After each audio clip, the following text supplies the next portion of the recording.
કાર્તિકેશ્વર મહાદેવ કાંદ્રોજથી પગપાળા પરિક્રમા 8મી પંચકોશી પરિક્રમા પૂર્ણ કરી હતી।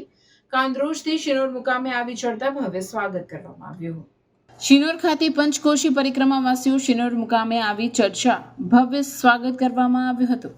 આજરોજ કાર્તિકેશ્વર મહાદેવ મંદિર કાંદ્રોજ સ્વામી શ્રી કૃષ્ણાનંદજી મૌની બાપુ આશ્રમ કાંદ્રોજથી 8મી પંચકોશી પરિક્રમા પૂર્ણ થઈ, જેનો રૂટ કાંદ્રોજ, નાવરા, રાજપરા, વરાછા, શિનોર તથા સિસોદરા થઈ પરત કાર્તિકેશ્વર મહાદેવ મંદિર કાંદ્રોજ સંપન્ન કરી, જેનો ભાવિક ભક્તોએ લાભ લીધો અને આ પંચકોશી પરિક્રમા કરી આનંદની અનુભૂતિ કરી મોટી સંખ્યામાં ભાવિ ભક્તો જોડાઈ અને પરિક્રમાનો લાભ લીધો હતો।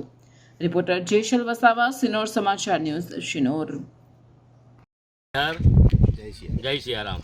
અમે બધા પરિક્રમા થઈ રહ્યો છીએ કાર્તિક સ્વામી મૌની આશ્રમ શ્રી સ્વામી કિશનજી સ્વામી ગુરુ મહારાજના નેજા હેઠળ આ 8મી પંચકોશી યાત્રા છે અમારી। બધા ભાવિ ભક્તો એમાં જોડાય છે। દરેક ગામના આજુબાજુના સિટીના બધું 700 ને 800 પબ્લિકો આવે છે, ભંડારો થાય છે અને ત્યારે વિદાય લઈને પોતપોતાના ઘરે જાય છે અને આનંદ।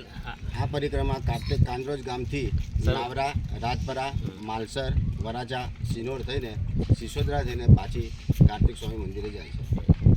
નર્મદે હર। જય સિયારામ।